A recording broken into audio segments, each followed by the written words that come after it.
There seems to be many English language students presently enrolled in journalism courses in Montreal, and that is a fact.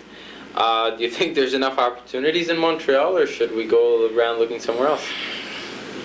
Well, that would depend on whether the student that graduates from the English institutions knows how to speak French or not.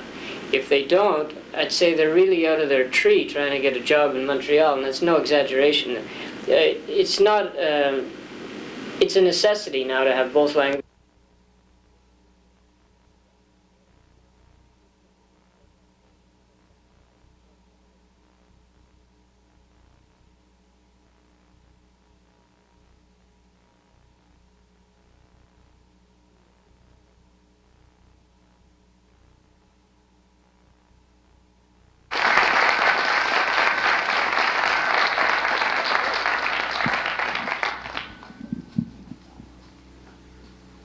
Je voudrais d'abord vous dire bonjour. I'd like first of all to say hello to you. I hope I don't have to translate everything that way for the duration of my speech. As a matter of fact, I have no speech to make to you. I would take a few minutes just to introduce myself, and then I would be quite happy to answer the questions that you may have to ask me. If I don't know the answer, I'll tell you right away. I am the Minister of Intergovernmental Affairs, which means that I'm in charge of the relations that may exist between Quebec and all the other governments in the world, that is the other provincial governments, the federal government, and the governments of other countries when this happens. I'm also, I wouldn't say not in charge, but taking part into the preparation of the Quebec referendum. And as you may know, I'm one of those that have submitted to the Parti Québécois a few years ago the idea of a referendum, which was accepted and which I think played some part in our coming into power. I'm not here to represent only my department. That's why if you feel that you need to get some information on whatever subject that may come to your mind, please don't hesitate doing so. This is not a political gathering. It's part of what we call in French a tournée. That is part of an effort that we're making, we've been making over the past 2 years, to meet the people of Quebec, to know what they feel, to know what we did good and what we did bad, if this is the case, I don't know. To listen to them, to receive criticisms, and so that we give a better government. So I don't think I'll add anything to that. I will start right now answering the questions that you may have. We have about 45 minutes now, and whoever is going to have the courage to ask the first question. Anyone willing? Okay. The Parti Québécois is waiting for the federal election before the referendum. Do you, first of all, what do you think of Mr. Clark's stance of non-negotiation in the event of a vote for independence or sovereignty association? And secondly, who would you like to see as the next Prime Minister of Canada? I'll answer your second question first. You must realize that whatever I would say here today would help someone and bring problems to the other one. So I'm not going to name anyone because I don't want to be mixed up in the federal elections for this first reason, that I don't want to get mixed up. And the second reason is that all those people that are going to take part in the coming federal elections are all federalists. So it's no use trying to figure out which one would be the best for us, because they, I think so far, all want some kind of a form, some kind of a status quo. And we don't expect the light to come from Ottawa. So that's my first question, my first answer. My second one, you talked about the fact that Mr. Trudeau and others said they wouldn't negotiate. Is that, I want to be sure I understood your question right, okay? What do I feel about that? I feel this makes no sense. For the very good reason that right now, at the time we're talking together here today, they have already started to discuss with us in the sense that the federal politicians are coming to Quebec and making statements. They are already, in some way, they are already discussing with us about the future of the Quebec, what is now the Quebec province, and the Quebec people. Mr. Lalonde made a speech 2-3 days ago. There is not a single week which passes without a federal minister making some statement.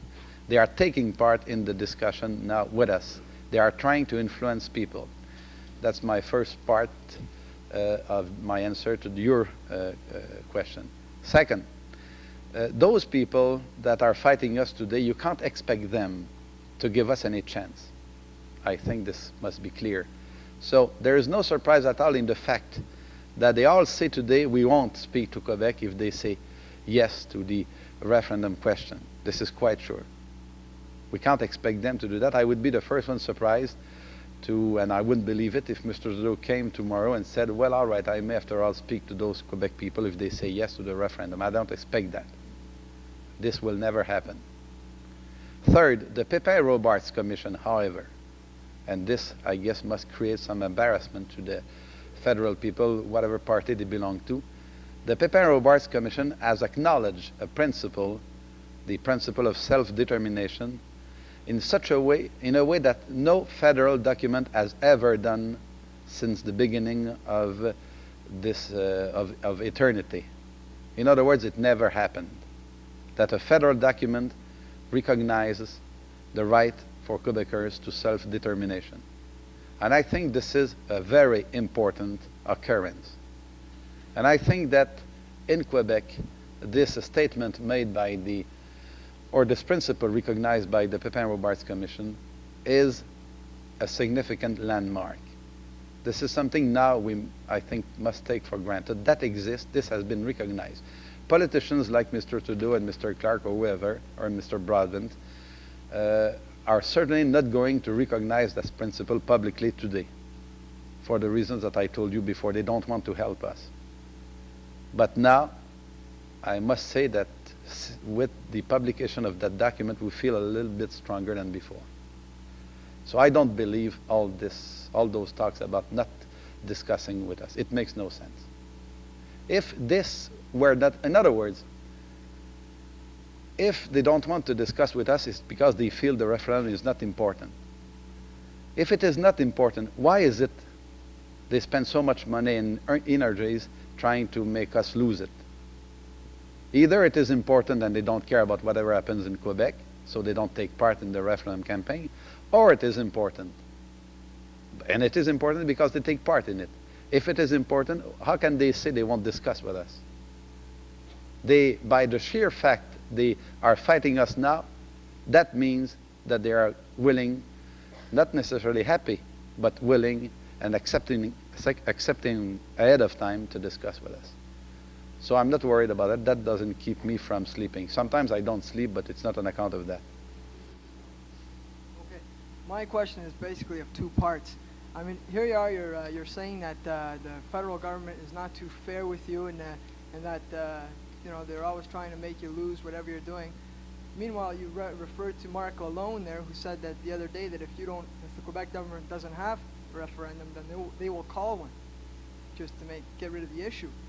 But here you are, on the other hand, you know, with a topic like separation, calling it sovereignty association. I mean, you know, there's a lot of people that don't understand what sovereignty association is.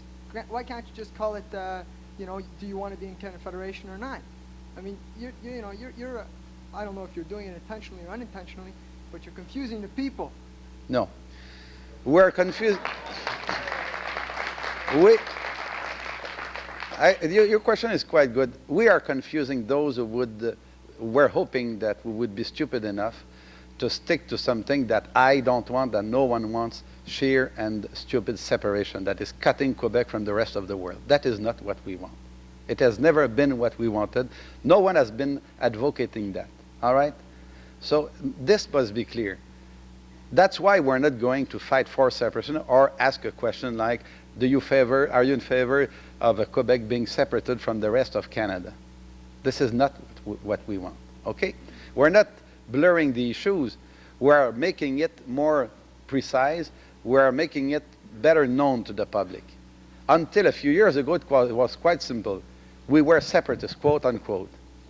Now people are beginning to understand that this is not exactly what we're doing or planning to. We have something in mind which is called sovereignty association. We have started explaining it. We're going to give many more details about it in the near future. We don't want to go with the referendum before the next federal election or during the next federal election, because we did it on purpose not to mix up the two issues way back in November 1976.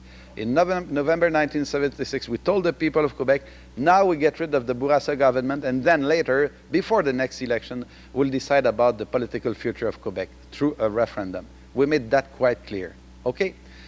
We're not going now to undo what we did. In other words, we're not going to mix people up with a federal election and the referendum. We want this election to be held, and then we'll come with our referendum. Now, what are we going to ask?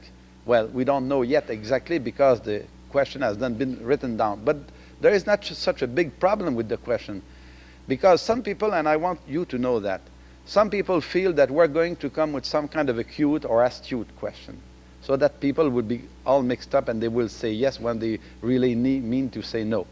This makes no sense. Why? Because first of all, the question is going to be submitted to the National Assembly. It's not the cabinet, this present cabinet, which one of those mornings is going to say, wait a minute, folks, now we get the questions and tomorrow you vote, so that people won't have time to understand the question. That cannot happen that way. First of all, it has got to be submitted to the National Assembly.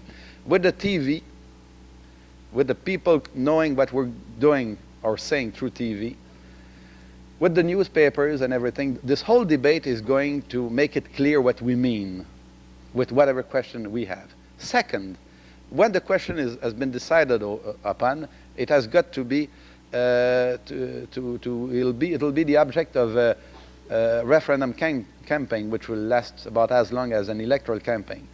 Well, do you think that after all those weeks and even months, people will still be mixed up? No. They'll know what it means. Whatever words we might have been using. So that means that we're not going to be cute or clever or astute. Because even if we were, at the end, people will understand what we meant and what are the stakes at issue. Second, I want you also to know that what we propose is not this. First of all, we're not planning to have customs between Quebec and Canada. That is not a new thing. It's not news. It has been said years ago. Second, we're going to have the same currency.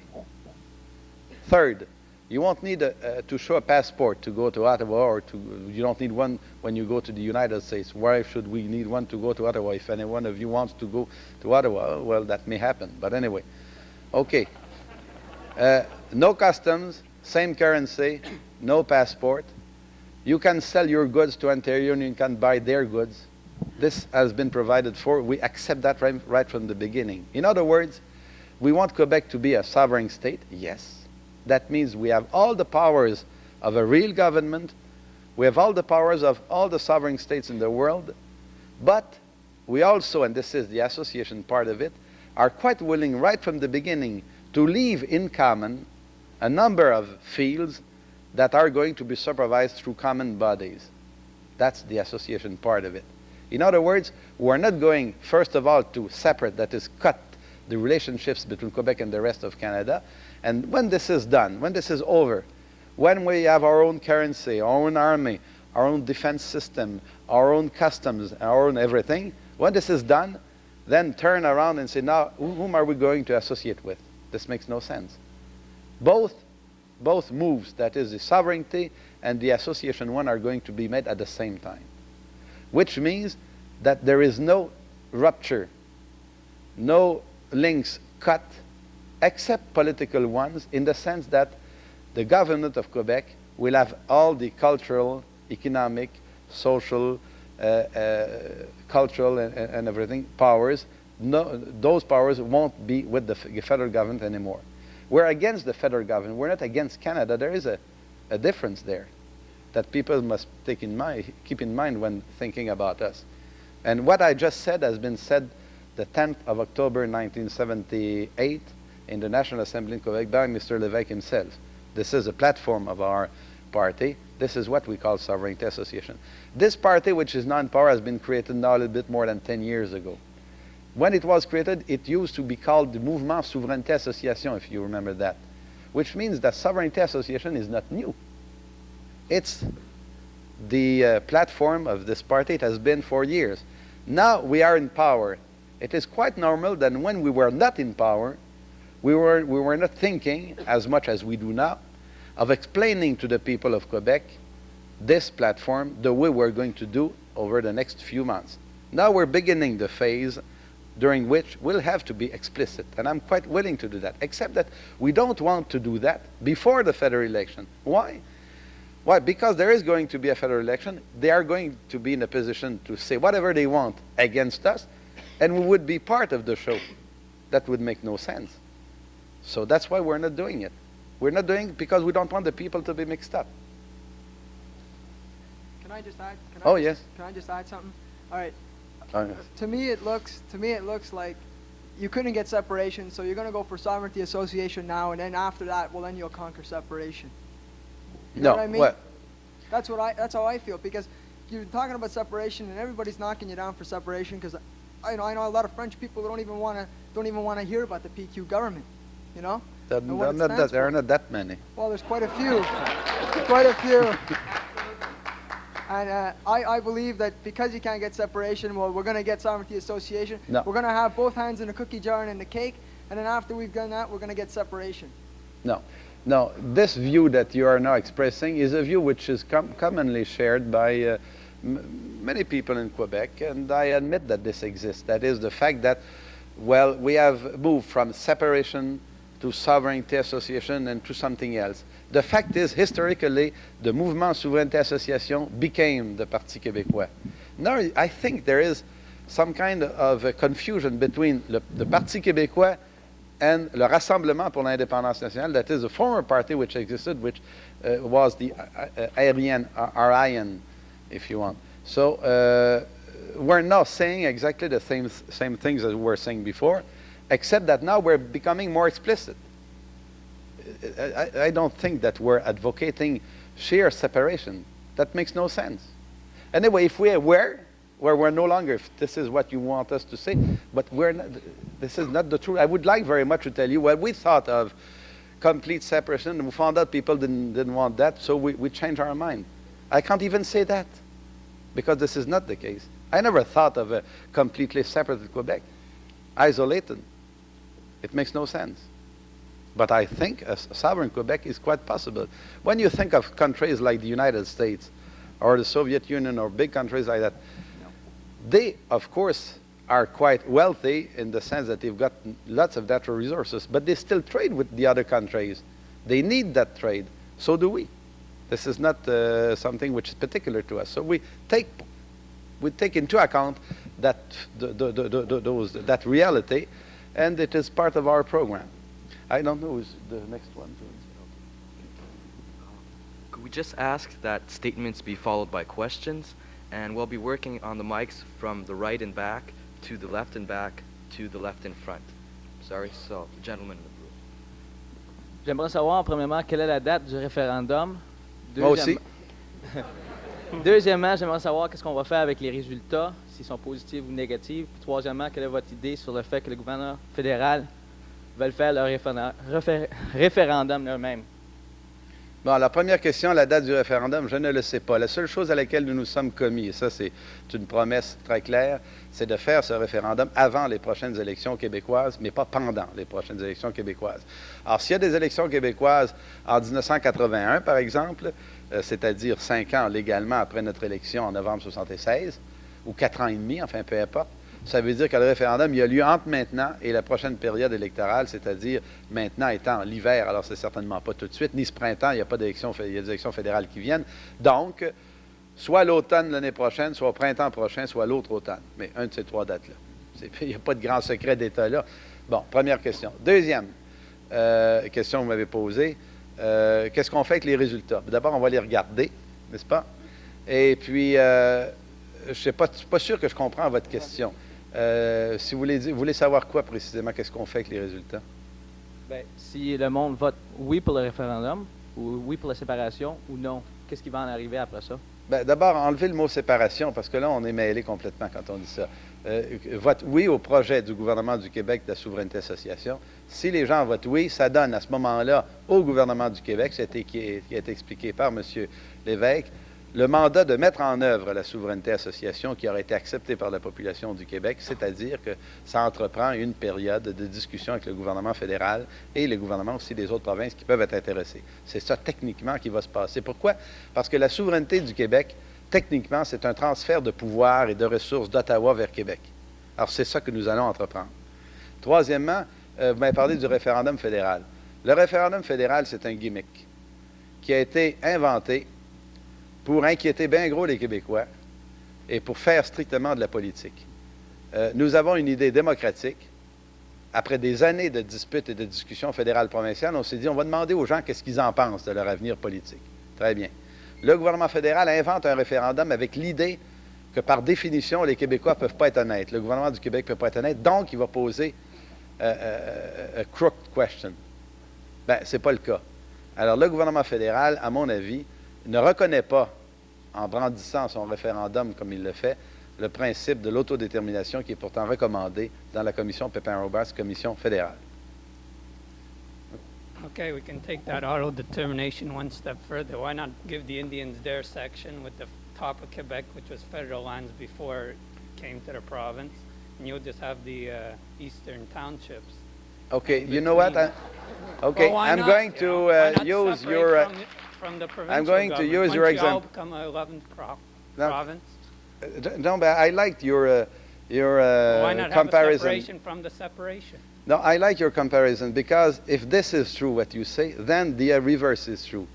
If Quebec can't be a sovereign state, why must Canada be? Why doesn't Canada join the United States? And why don't the United States join some kind of international organization? Why don't we all disappear? Yeah, well, that's idealistic. There seems to be more polite people here than this gentleman may Certainly not polite, appear that's to for be. Okay? Yeah, now human rights. You brought in Bill 101. You took away people's freedom of choice. The What Pepin kind of Robarts democracy is that? Communist democracy? We No, tell what? you No, what okay. to do? You The- can do anything we tell you to do, but what you want to do, to hell with it? No, we don't want to do that. Oh, your The- referendum could be a gimmick too, you know. If we What do we wanted to know? do that, I wouldn't be speaking in English with you today, and you wouldn't be in an English-speaking establishment. I'm Ukrainian, sorry. I'm not English. Second, I think that the Pepin Robarts also said that this law was, after all, not such a bad law. Yeah, well, I know. Well, maybe you're working in cahoots with Trudeau. How do we know? No, I don't. You're all Well, French. We don't know. I don't think we influenced the Pepin Robarts Commission that much. Okay, thanks. Okay, all right. All right. You say that you're for Canada but against Ottawa. Now, aren't Ottawa and Canada joined together?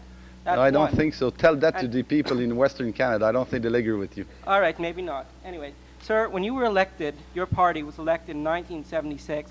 It wasn't to separate Canada or to start sovereignty association or whatever you're going You're to right. call it. You were elected for good government and to get rid of the Liberal Party, which was, shall we say, a little bit corrupt. Yeah, you're right. So far, you're right. And one other thing, sir, you take for granted that sovereignty association or separation, outward separation, or whatever you want to call it, is already a thing that is happening now. Well, sir, you're totally wrong. If I have anything to do with it, and I mean this very frankly, I'm going to see that your party and your sovereignty association goes down the toilet. Thank you. All right. This is your full democratic right, and I will always fight so that you exert it in freedom. No problem there. You're right when you say we have not been elected to separate Quebec or to bring sovereignty association without a referendum. We have been elected to become a good government. According to the public opinion polls, I think that the people feel that we're a good government. And now we are, according to our program, preparing that referendum that we have promised the people, that would be held before the next provincial election. So where the universe is unfolding the way it should. Monsieur le Ministre, I would like to pose a hypothetical question. It's in your domain, the Ministry of Intergovernmental Affairs, and I'd like to know what will happen to the federal lands and territories in Quebec if Quebec is to become independent, and if they are to be incorporated in a sovereign Quebec. How will the federal government in Ottawa be compensated for... Which territories you're talking about? I'm referring to federal government lands and possessions such as crown corporations, airports, military installations, and harbors. Okay. Quebecers own parts of Canadian National Railways. Isn't that so? I believe the shareholders are all across Canada, sir. Okay, and so if they're all across Canada, some of them are in Quebec. Okay? In other words, we're entitled to parts of the CNR, entitled to parts of Atomic Energy of Canada. We're entitled to parts of federal establishments that are situated outside of Quebec. So what you do then is that you compare what we're entitled with elsewhere to what is already in Quebec. And then you examine both, and you decide if you have to give a compensation or if they have to give you a compensation. In other words, what is now federal in Quebec will become Quebec, will belong to Quebec. Yes, that is sure. Except that in exchange, we might very well trade whatever we may have that belongs to us elsewhere in Canada, because we paid parts of it through our taxes. We're not going to forget whatever may belong to us elsewhere, and this is going to be used in exchange for what is going to stay in Quebec. Okay? Besides that, we're going to have agreements between Quebec and Canada for Air Canada, for instance, or I don't know, CNR. We're not going to start our own railway system and then cut the lines of Canadian of the CNR so that they don't get into Quebec. That makes no sense either. So there are going to be agreements on that type of questions. But in order to answer what you asked me, yes, this will belong to Quebec. Thank you. Okay, I have two things. One's a statement and the other thing is a question. The statement is in relation to something that somebody down at this mic said earlier about sovereignty association versus a confederation. I think it should be pointed out that the federal government no longer uses the term confederation. I think that's very interesting because confederation seems to me to be what Quebec, or the Parti Québécois, is talking about in a certain way. And the federal government, I think, in order to diffuse that issue, no longer wants to mention the term confederation. They talk about a strong federal government. You're right. And may I just say one word here? Yeah. You're quite right, because we all get mixed up with language. A federation is not a confederation, as you may know. We don't use the word confederation, it's ourselves, although a confederation is an association of sovereign states, by the way. We don't use it because if we did, I know some people would scream in Quebec because they would say, now they are mixing people up. We would not be mixing people up by using the word confederation, but the word confederation is a word which has been misused in the past, so we can't use it anymore. But in fact, a confederation is an association of sovereign states, and it is not a federation. I think you're quite right. Okay, go ahead. Okay, the second thing is, and I don't expect you to be able to answer this really, but I was talking... You never know? Well, it's inflammatory, and that is that I was talking with a lawyer from McGill a couple of months ago who has ties with the Conservative Party, and he was speaking in terms, as the previous person at this mic was speaking of, well, the federal government should get back northern Quebec, everything north of the St. Lawrence or north of Montreal and so on. And his answer to the question of, well, what would the federal government do then, was he said, send in the troops. That's what he said. Yes, and he said that if he had any sway in the Conservative Party, that point would rule. Now, not that he's very influential, but he does have ties. Well, so in other words, the question is, you have to have considered this, I imagine, to some degree. Have you at all, or are you willing to state that publicly? Okay, I'm going to say a couple of things about this. First of all, the Conservative that you met there must not have been the brightest one of the group. Second, This has already been tried in the past, in 1970. Third, Mr. Trudeau himself said he wouldn't do it. So, no, I don't I would think- doubt that he wouldn't do it, but Why should they send? Why is it that this type of hypothetical question is raised when it is when we have started quite such a normal democratic process, asking the people, what do you want as your future? Well, I agree with you completely. I'm saying that I think Okay. that people should perhaps prepare for that possibility. That's all. I don't think it will happen because we are civilized and they are civilized too. I There hope so. are extremists in each group, of course, and this you got to expect. But there is a history in Canada of, after all, we're not barbaric people. We're democratic people. We're behaving democratically in Quebec here. No one is. Everyone can say anything it wants. Do anything, almost anything it wants. We have been elected, although we are a party which wants to change the political structure, because the democratic laws have allowed that.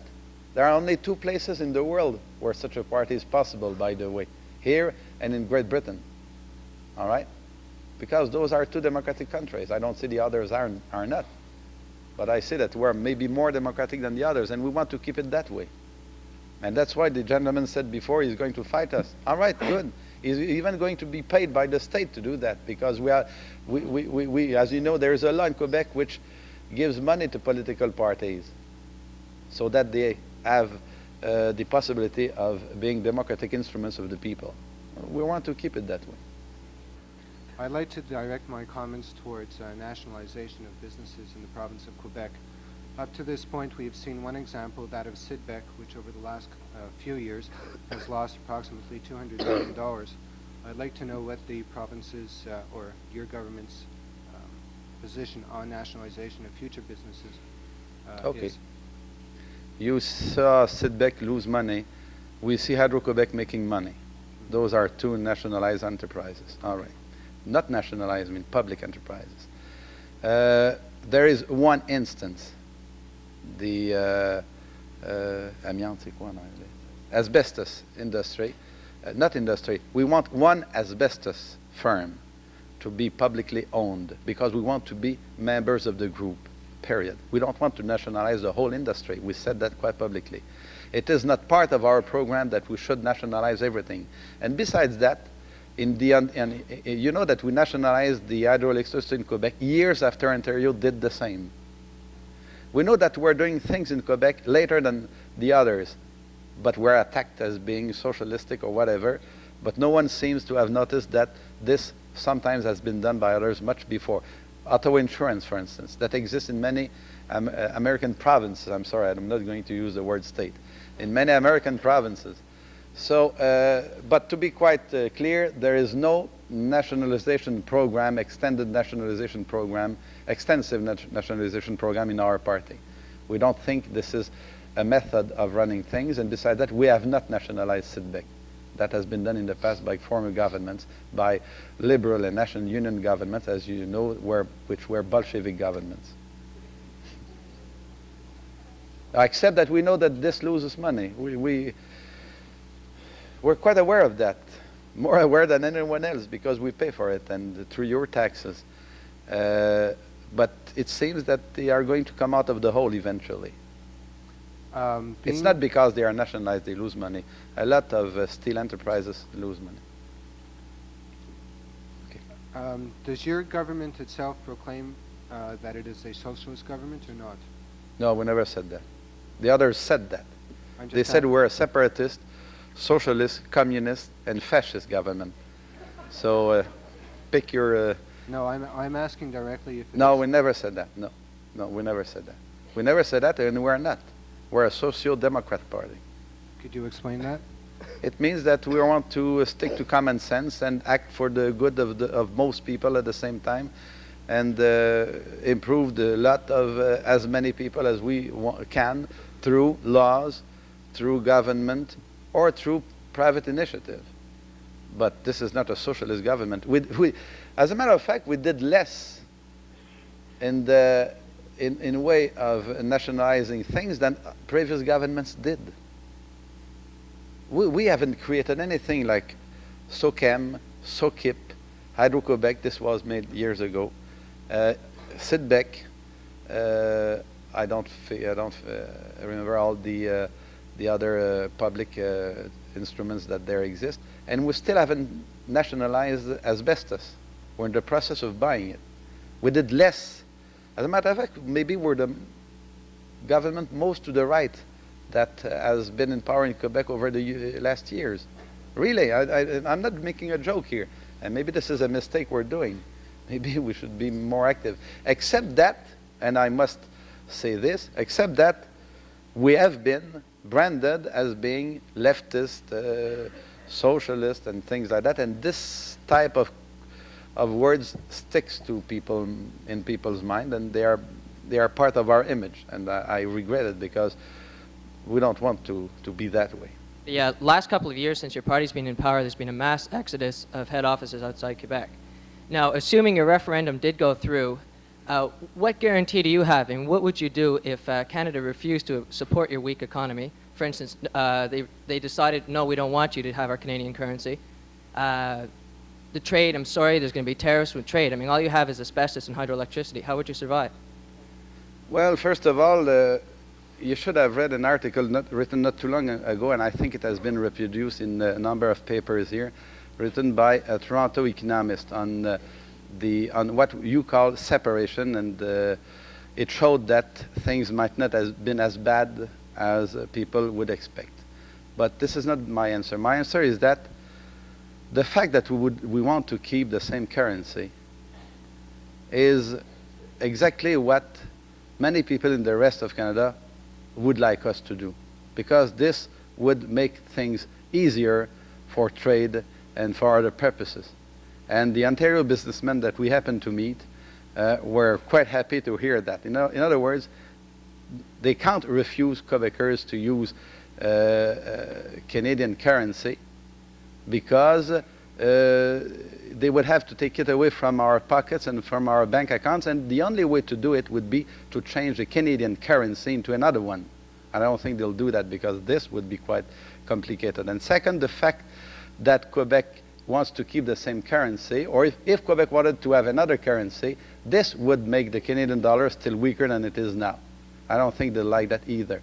Third, they are making money by selling goods to Quebec, after all. So if they don't want to trade with us, all right, this will create problems here. But it's going to create a lot of problems in Ontario, where more than 100,000 jobs depend upon trade with Quebec.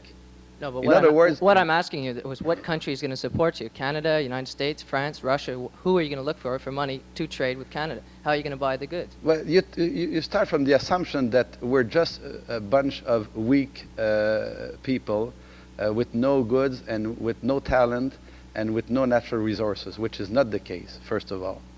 It's a pretty general assumption that you do not have the economic stability to support yourself if you're independent. You being who? Well, show me where you do. Show me just the thought of you getting into power has caused such an exodus of head office.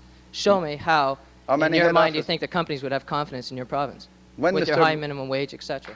When Mr. Bourassa was in power, don't you think head offices started moving? They started way back in 1960. Well, that was with Bill 22. That was just a In start of it all. 1960, no.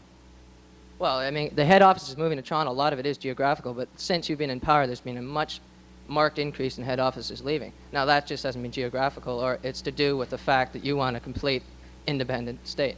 Well, they have been mistaken. This is not what we want to do. Regardless whether they're mistaken, it's happened, and it's going to happen if if the referendum goes through. And I'm just asking, if Canada refuses to negotiate, who are you going to go for support? Well, you see, the point is that you take for granted that we're nothing, that we have nothing. Yes, sir, I People, do. if the Yes, sir, I do. Okay, all I mean, right. you have your hydropower, but you also have a lot of things that are funded by the federal I want government. to be clear on this. Do you assume that we're nothing? In what sense do you mean nothing? Well, do you think, sir, that you would have the stability to support, Quebec would have the stability? why to is support, why is it we couldn't succeed? Well, look at Sidback as a good example. Why is it you take for granted that we Quebecers must depend upon everyone else? First of all, we don't want to separate ourselves from the rest of the humanity. All right, first of all. Second, we want to keep good relations with our neighbors. Third, we want to trade with them. Fourth, we're willing to accept the common currency with them. Fifth, we don't want customs between Quebec and Ontario. 6 or 7, I don't know. You don't need a passport to go there. They don't need one to come here. You still haven't answered my question. That's what you want. Right. Why should they say no to all this? But how about because Canada's one? you are afraid that you can't speak English as much as you did before. They don't care about that. You see, the point is that we haven't taken away any of the fundamental rights that you had. You're still studying in an English-speaking institution, and no one is trying to take this away from you. This is part of our system here. We accept it. You know that in no other parts of the world there is such a system, an English-speaking education system that exists as big as this one in a predominantly French-speaking environment. And with this we want to keep. You see, it's part of our policy. You're still completely drifting away from the question. Now, I mean, obviously there's no confidence in your government. That's obvious. The fact that the I'm sorry, the point is I really don't hear your question. It's not the dot I don't. Could you phrase it in such a way that I could hear? All I'm saying is there's no confidence in your government. I mean, it's been written in every business publication. There's no confidence? There's no confidence in your government. If there were no confidence in our government, how come we could borrow so much money abroad? Well, at your higher rate. No. Sir, what is your bond rating now compared to what it was like 10 years ago? It's much smaller than it was a few years ago. And I don't have the figures here. If I didn't know, I would have that question. If I had known, I would have brought to you the exact figures. Not only do we borrow money easily, they come to Quebec and they sign agreements in French and English. That happened about 4 weeks ago, which was never done before. Not only can we borrow all the money that we want, that we need, they are offering us money, which wasn't the case before. At what I know I'm interest rates? traveling all over the place. So there is great confidence in Quebec. How come, if there is no confidence, why did Senator Muskie said what he said the other day? Well, if there's such confidence, why is there such an excess of head offices, and why do management refuse to come outside Quebec and come into work in Quebec? Why is there a refusal to do that? Why is it? Companies have to pay $10,000 or $11,000 more annually on a salary base of $50,000. I'm sorry, this is not the truth. No. All right. Okay. No, this is not the truth. Okay. My question is really personal. I get very confused between the semantics that are being used in the debate and the pragmatic aspects of it. We hear terms such as separation, sovereignty association, federation, confederation, etc. But I think the basic question comes down to one of powers. Who is going to exercise power? That's right. Amongst the people here? Is it going to be one government representing the 10 provinces and the Northwest and Yukon territories in certain areas, and the provinces or these other units in other areas? But it seems to me in the Parti Québécois platform, one of the major contradictions between federation or confederation and sovereignty association is in the area of economic power. I don't know how Quebec can be sovereign and yet still wish to share a common currency, common customs and tariff barriers and things of that nature. It seems to me a very inherent contradiction in the Parti Québécois platform, particularly when the major power that is to be exercised in today's society is economic power. Okay. Because we're willing to share those powers. Because you take for granted that you wanted to separate ourselves completely, which is not and has never been the case. All right. So when you know that and when you make that difference, the rest is quite understandable. And besides that, at the moment we're talking, there are 9 countries in Europe that are trying to do their best to eventually come to the same currency and to abolish trade barriers. All right. So how come they can do it? We wouldn't be able to keep that situation between Quebec and Canada. Do you think that Anglophone Quebecers should support the idea of sovereignty association, and if so, why? If I think they can support it? I think they should, yes. I know it's hard to accept because there are lots of prejudices running around, as I could could see today, and I've seen many times before. I think they could accept it because it's a new arrangement between the Quebec society and the other society that lives in Canada. In other words, this is a new arrangement between Quebec and Ottawa. And I think it won't necessarily change people's daily lives. And I think they should normally accept it. But I quite agree, it must be, they are more inclined to keep it the way it is and to change it. Of course, this is quite normal, and I accept that. Okay. First of all, I'd just like to say I'm really impressed by the way you've stood up and been able to handle what can only be termed as a backlash in this room. I knew that. That's why I wanted to come. In an institution of open-mindedness and learning, I'm really sorry that we had to substitute it with insults and vulgarities.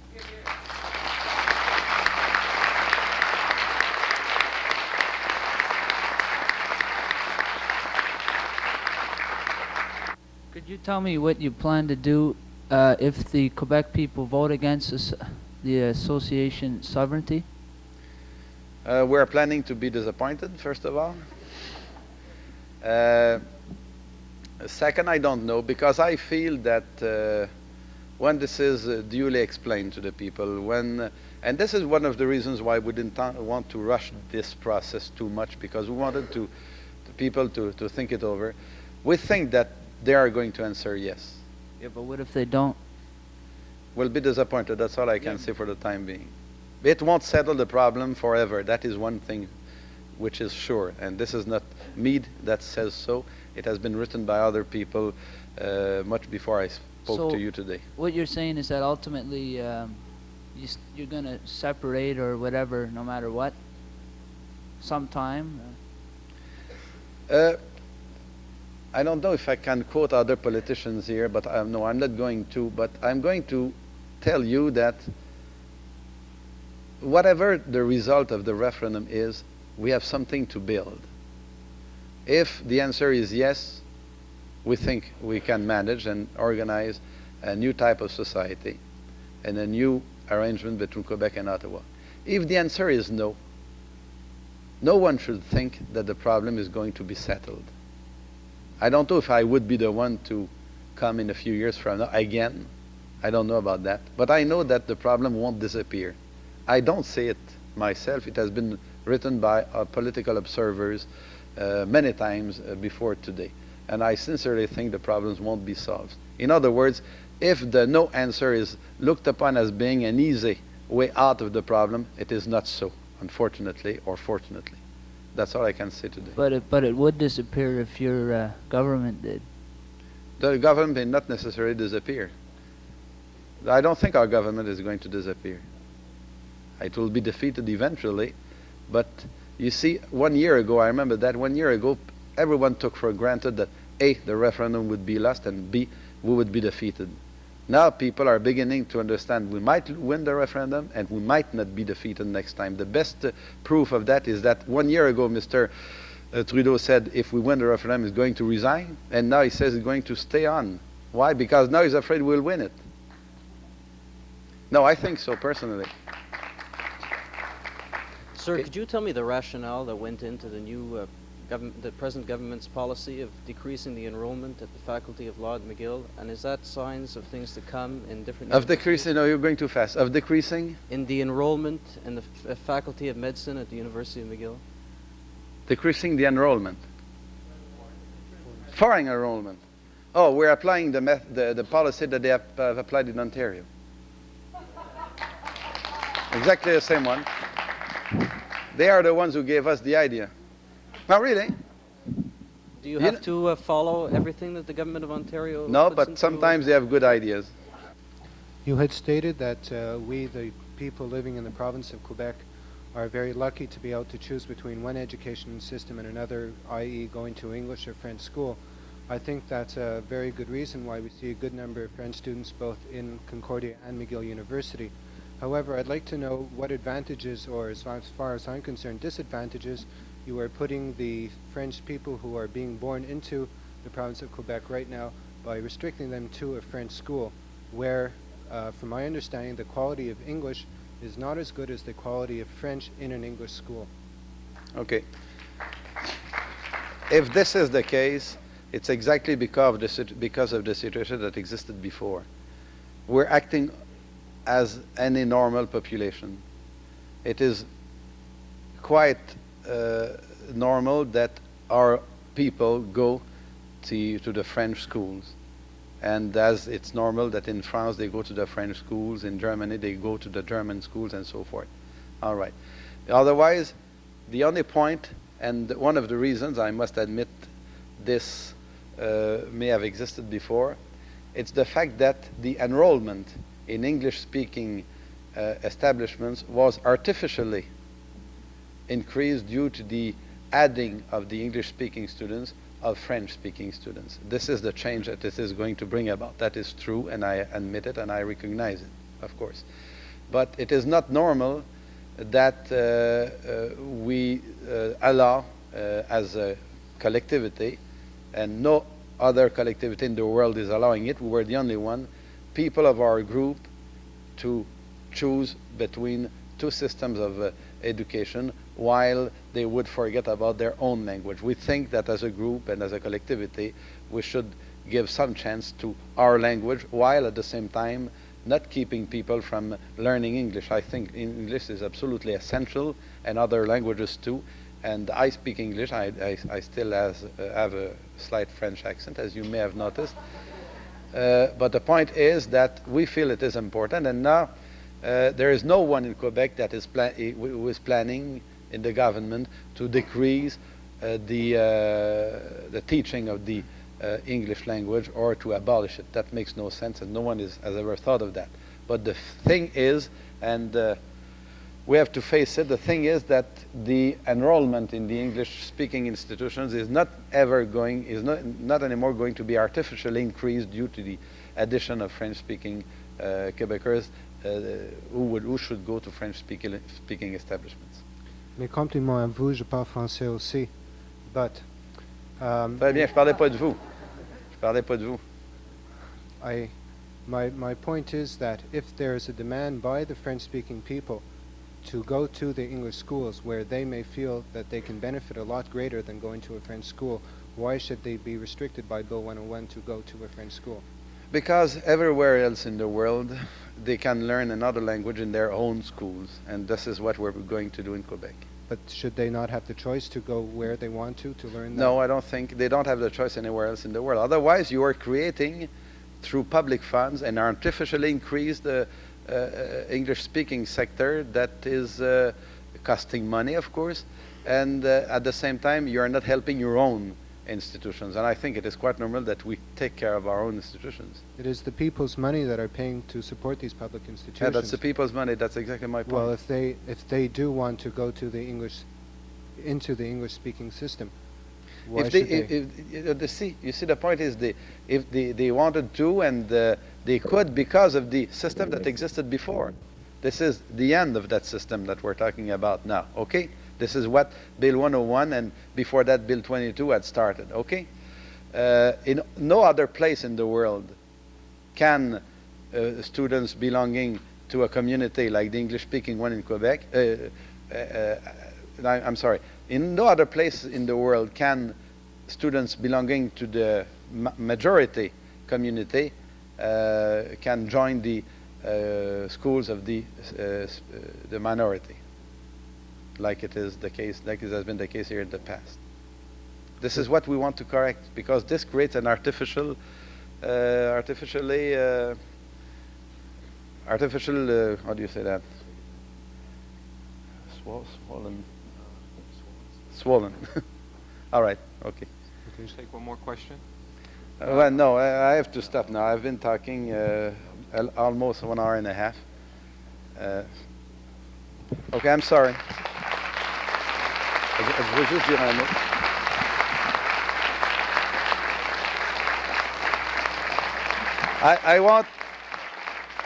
I want to thank all of you, including a couple that I heard before, all of you for your kind attention, for your interesting, I must say, interesting questions. And I think that behind the questions that you have asked me, there was a lot of thinking, and I think it's admirable. All right, good luck. Merci, Monsieur le Ministre.